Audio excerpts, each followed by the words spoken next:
Have you ever heard of a man who once swore an oath to enforce the law and protect the nation as a newly minted FBI special agent?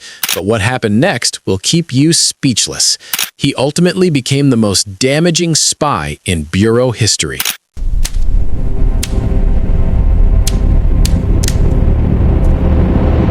It was 2001. A man walked out of a federal building in Washington, D.C., got into his car, and drove home. His wife made dinner, his kids did homework, the dog barked at nothing. A completely ordinary night, except that man had just handed America's most sensitive intelligence secrets to the Russians for the 23rd time, and no one knew. Not his colleagues, not his supervisors, not the directors of the most powerful intelligence agency in the world. No one. His name was Robert Hanssen, and by the time anyone figured out what he had done, it was already too late. Robert Philip Hanssen, born in Chicago, 1944. By every external measure, an American success story. He was a devout Catholic, a father of 6. He coached his son's sports teams. He attended Mass every week without fail, sometimes twice. He loved his country. He said so often. He joined the FBI in 1976 and spent the next 25 years rising through its ranks, working in counterintelligence, the unit specifically designed to catch spies. The irony is almost impossible to hold in your mind. Robert Hanssen was not just a spy inside the FBI. He was one of the people responsible for finding spies. He knew the methods, he knew the weaknesses, he knew exactly how they hunted people like him. And for 20 years, he used that knowledge to stay completely invisible. It started in 1979. In 1979, 3 years after joining the FBI, Hanssen approached the Soviet Main Intelligence Directorate, GRU, to offer his services, beginning his first espionage cycle, lasting until 1981. He restarted his espionage activities in 1985 and continued until 1991, when he ended communications during the collapse of the Soviet Union, fearing he would be exposed. Hanssen successfully re-established communications 8 years later in 1999 and continued spying until his arrest. Throughout his spying, he remained anonymous to the Russians. He stopped for a few years, then started again. Each time he resumed contact, the damage deepened. He revealed the existence of a secret tunnel the U.S. had dug beneath the Soviet embassy in Washington to intercept communications. He handed over details of continuity of government, America's classified plan for what to do if nuclear war broke out. He disclosed the names of human assets, signal intelligence methods, nuclear war strategy, all of it packaged neatly, dropped in dead letter sites, and picked up by people who wished America harm. Over 22 years, Hanssen received approximately $1.4 million in cash and diamonds from the Russians. He spent very little of it on himself. He spent it on his family, on private school tuitions, on a second car for his wife. He told himself it was love. Here is what made Hanssen genuinely different from almost every other spy in American history. He never met his handlers, not once. In 22 years of espionage, he never sat across from a Russian intelligence officer, never made a phone call they could trace, never used his real name. He communicated entirely through dead drops, physical locations, a park bench, a trash bag under a footbridge, where information and money were exchanged without either party ever being present at the same time. He was so careful that the Russians didn't even know who he was.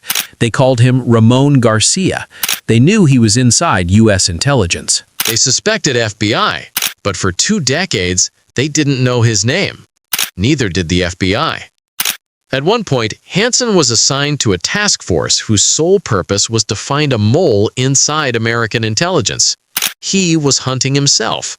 He filed reports, he attended briefings, he made recommendations, and then he went home and told the Russians which leads were getting too close. For years, the FBI knew something was wrong. Assets were being burned, operations were collapsing, people were dying. The agency suspected there was a mole. Multiple investigations were opened. None of them pointed to Hanssen. For a long time, suspicion fell on a CIA officer named Brian Kelly. Kelly was surveyed, his home was searched, his colleagues were interviewed.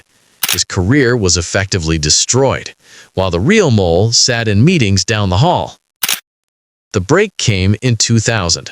Not from brilliant detective work, not from a tip inside the bureau. It came from money. The FBI paid a former Russian intelligence officer, reportedly more than $7 million, for a file the Russians had kept on their mystery American source. When the FBI and CIA were able to secure original Russian documentation of an American spy who appeared to be Hanssen. The ensuing investigation confirmed this suspicion. Hanssen was set to retire, so investigators had to move fast. Their goal was to catch Hanssen red-handed in espionage. Quote, "What we wanted to do was get enough evidence to convict him, and the ultimate aim was to catch him in the act," said Deborah Evans-Smith, a former deputy assistant director of the Counterintelligence Division. There was a file which contained a single fingerprint and a recording. When analysts ran the fingerprint, it matched Robert Hanssen. When they played the recording, they recognized the voice immediately. He had been their colleague for decades. On February 18, 2001, a Sunday, Robert Hanssen drove to Foxstone Park in Vienna, Virginia. He was carrying a package wrapped in a trash bag. He walked to a footbridge over a small creek. He taped the package to the underside of the bridge. It was his last dead drop. The FBI was watching. They had been watching for weeks. As Hanssen walked back toward his car, agents stepped out of the trees. He looked at them. He said only, "What took you so long?" 3 words. 22 years. 3 words. Hanssen was arrested and charged with committing espionage on behalf of Russia and the former Soviet Union. Hanssen, using the alias Ramon Garcia with his Russian handlers, had provided highly classified national security information to the Russians in exchange for more than $1.4 million in cash, bank funds, and diamonds. Hanssen's espionage activities began in 1985. Since he held key counterintelligence positions, he had authorized access to classified information. He used encrypted communications, dead drops, and other clandestine methods to provide information to the KGB and its successor agency, the SVR. The information he delivered compromised numerous human sources, counterintelligence techniques, investigations, dozens of classified U.S. government documents, and technical operations of extraordinary importance and value. Because of his experience and training as a counterintelligence agent, Hanssen went undetected for years, although some of his unusual activities had aroused suspicion from time to time. Still, he was not identified as a spy. Some investigators believe it was arrogance, that Hanssen had always assumed he would eventually be caught, and that even his arrest was something he had already made peace with. Others believe it was something darker. To avoid the death penalty, Hanssen pleaded guilty to 14 counts of espionage and 1 of conspiracy to commit espionage. On May 10, 2002, Hanssen was sentenced to 15 consecutive sentences of life in prison without the possibility of parole.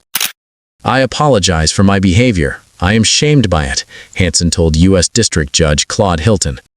"I have opened the door for calumny against my totally innocent wife and children. I have hurt so many deeply." Hanssen was Federal Bureau of Prisoners prisoner. He served his sentence at the ADX Florence, a federal supermax prison near Florence, Colorado, in solitary confinement for 23 hours a day. Hanssen died on June 5, 2023, at the age of 79. The full damage he caused has never been completely calculated. Some of what he sold has still not been fully declassified. Several of the people whose identities he revealed were executed before the U.S. government even knew the compromise had occurred. But the question that stayed with the investigators, the one that never quite got answered, wasn't why he did it. It was how no one around him ever saw it. For over 20 years, hundreds of colleagues, an agency built entirely around the detection of deception, while quietly destroying everything they were trying to protect. Not from the outside, but from within. Spies aren't always strangers. Sometimes they're the ones you trust the most, the ones sitting right next to you, the ones you would never suspect. And maybe that's the real question this case leaves behind. Not how he did it, but how no one saw it. Because if someone like Hanssen could stay invisible for over 20 years, how many others never got caught? What do you think? Was it arrogance or something deeper that let him get away with it for so long? Let me know your thoughts below. And if you think this case is disturbing and no one saw it, the next one is even worse. If this story stayed with you, give us a like and subscribe for more.